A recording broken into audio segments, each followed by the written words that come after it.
Hey Falcon fans, today we are doing our final edition of Inside the Routine. My name is Veronica Florek and today I'm here with Coach Brittney Emmons. Yes, hello. Gymnastics. Now Brittney, coming into the program, you kind of talked a lot about building new culture.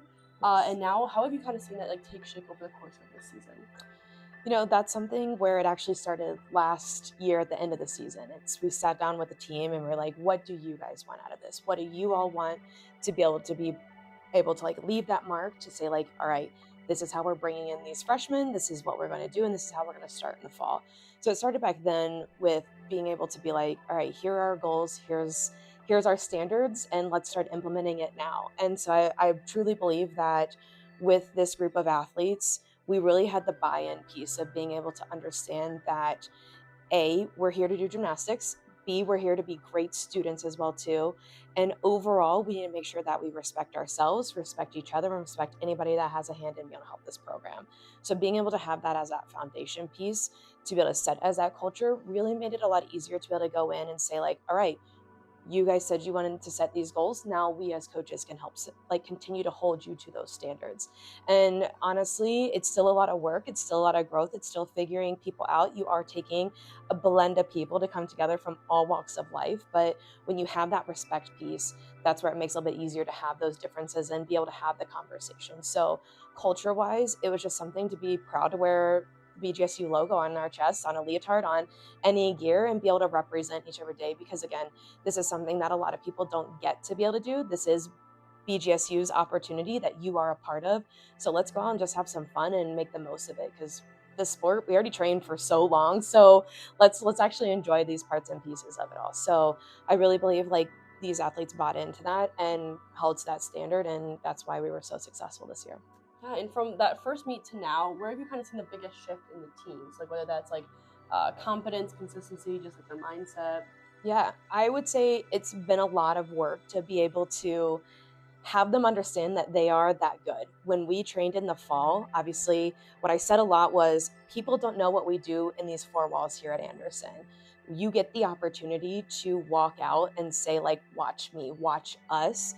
And there was a little bit of a gap right there. And it was a piece where it was like we did so well in the fall that we had to figure out how to put that out there, but not feel like there was so much pressure. So that growth piece from first meet to last meet is that first meet again opened up at home against Eastern was something that was like, oh, it surprised us that we could be able to do this. We had mistakes, but we're that close to people. When you add that back, it's like, hey, we can do this. To where we ended at conference, it's just a piece where it was like continuing to invest and believe in and expect the greatness. I think that's something that they had to learn on their own, was to expect that greatness, because it wasn't easy. It wasn't something where we could continue to do it every day, but we had to explain to them that their actions of what they're doing every day is what's going to be out there. So that's that growth, that confidence, that consistency. That's what we set out to be able to do, is we want to be the most consistent team. And if you look at our stats, yeah, that's pretty much what we were. We had a couple dips here and there, but that just gives us that foundation on to move forward on. And I think as they continued to see that they were earning those scores or picking up those wins, that just fueled their fire even more to continue to do that much better all year long. And speaking of wins, you guys secured your first winning season since 2002. Yes. What does that kind of say about the foundation being built from here, moving forward? Yeah, I think that's something where, again, it's all about scheduling and how we're putting that out there too, right? So I've made sure, in our schedule this year, obviously we have our max schools to be able to do, but I wanted them to understand that there isn't much of a difference between a lot of us in the sport. There, a lot of the programs in this sport, we're already such a small group of people that I wanted to be like, yeah, we're going to go somewhere different. We're going to make sure that you understand that people are going to notice you, and we have to be able to rise to that next occasion. So with us being able to pick up those wins, are there a couple maybe we want back? For sure. Every coach can say that, but you know what?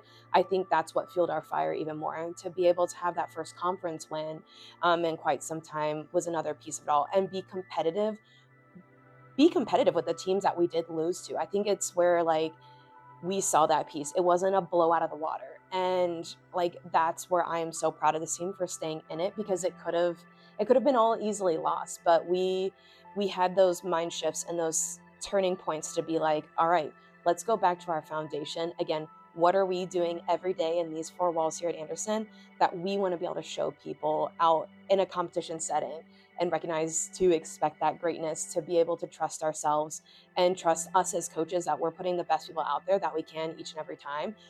I say this all the time, we're human as well too. We're going to make mistakes, but we have to be able to go with our guts of knowing what's best to be able to do all around. And I think that's where that buy-in piece of the culture was like, yeah, let's do it. Let's make sure we're setting ourselves up for success. So, I think it's fun. It makes it fun. And like in our sport, we're not ranked on wins and losses. We're ranked on scores.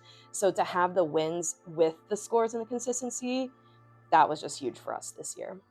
And looking again at the season, was there like a specific moment where you thought like, this is like who we are, like where you really felt that like the girls were embodying what you've been preaching all year? Yeah. I would say that there was like a 2-week stint where it was chaos. So obviously going to that Cornell meet, we had intentions of what our travel plans were. It was going to be a quad meet. It was going to be all this stuff. And then it changed to be like, okay, well, maybe it could be this scenario. All due to the weather. And we're an indoor sport. So it was crazy to have to focus on weather for an indoor sport. But I think the biggest thing is I kept talking to the team and I was like, stay flexible, stay flexible. And they like took it, and it kind of became a joke all season long. Because they'd be like, all right, we're staying flexible, we're ready to go. So us being able to have Cornell be able to shift that meet to do a Tuesday meet was that first piece, because I was like, if we can handle that adversity, that chaos, that stress, and go into something that was completely different, end on beam and pick up that win, that was that start of that transition period. To then turn around to be like, we had Western Michigan on that Sunday, and it was the same thing, that it was told there's weather, there's missing judges, there's this and that. We almost had to change to go up Saturday instead of driving up Sunday. And all of a sudden it was the same thing, to have that call with the team to be like, we got to stay flexible. What are we going to do? What do you guys want to do? Because you're the ones competing. We'll do whatever we need to do. And then to go into Western, we were down 2 judges. So in a quad meet, so the format changed where we had to wait a long time before we could even start beam for our second rotation, and just knock it out of the park and have one of the best meets of the season at that point so far. That was that turning point for us to be like, all right, we can handle this right now. And yes, we had some ups and downs in season where we had to then resort back to it to be like, this is what we did, this is what we do. And one of our themes this year, because I'm full of one-liners of it all too, they love to laugh at me, is I think in that time frame too, I came up in practice and I was like, you know what, a lion's got to eat. No matter what, a lion's got to eat. And they were like, uh-huh. And I was like, I don't actually know where I was going with this, but do you think a lion cares if it eats or goes after its dinner? We're going to make sure we attack every moment. So that's where it was kind of that running joke of this whole season, that we're going to attack every moment. We're given these opportunities. People are willing to work with us, that let's be that lion. Let's attack our dinner, and let's be those lionesses, because technically they're the ones that go after the dinner. So let's attack this season. And I think that's, again, those were those turning points to really just get people to be on board and trust each other. I love that. And then one final question. Yeah. You brought a strong presence on the sideline this season, but not just in coaching. I think in your personal style too. Yes. Does that kind of reflect kind of what you want your program to show up and how you guys carry yourself? Yeah, absolutely. I think that's something where it even goes down to what we do in practice every day.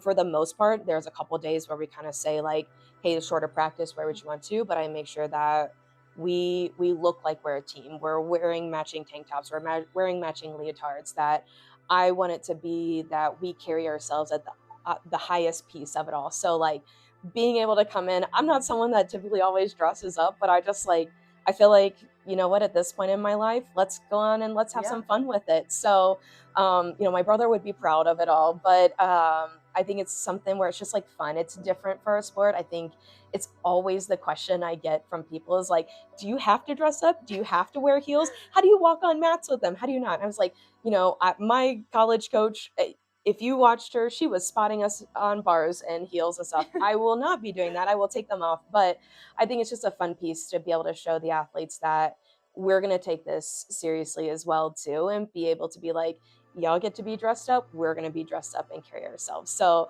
I know that with what I wore for Max was just something I was like, you know what, I'm going to try to find something that's sparkly and shiny. And it's hard to find something in orange, I will say that sometimes in that piece, but what I was told between the jackets we wore for warm-ups and the jackets I wore for the meet was that it was Grease for the pink ladies meets having this energy of Kim Mulkey and Dawn Staley. And I was like, you know what, I'm going to take this as a compliment because I'm going to give everything I have on the sidelines. I'm going to be excited. I'm going to be upset. I'm going to be your person that's going to tell you you've got this. Like, that's just me as a person, because I had those areas between teammates and coaches throughout my career.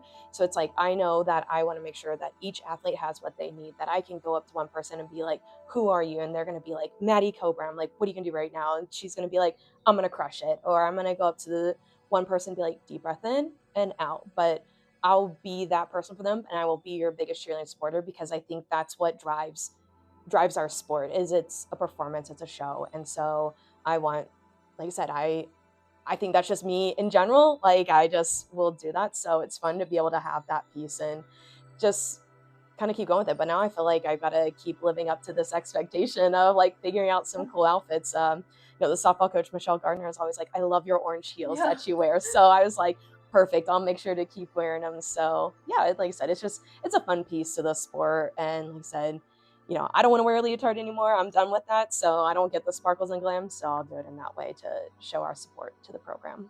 Well, that is all I have for you today, Coach. Thank you so much. I've had such a great time getting to know you and the girls and everything all season. Yes, absolutely. And we've appreciated you being able to come out and getting to know us too. It's, like I said, they've really enjoyed it. It's been a lot of fun. So thank you again for the support and the help. Thanks.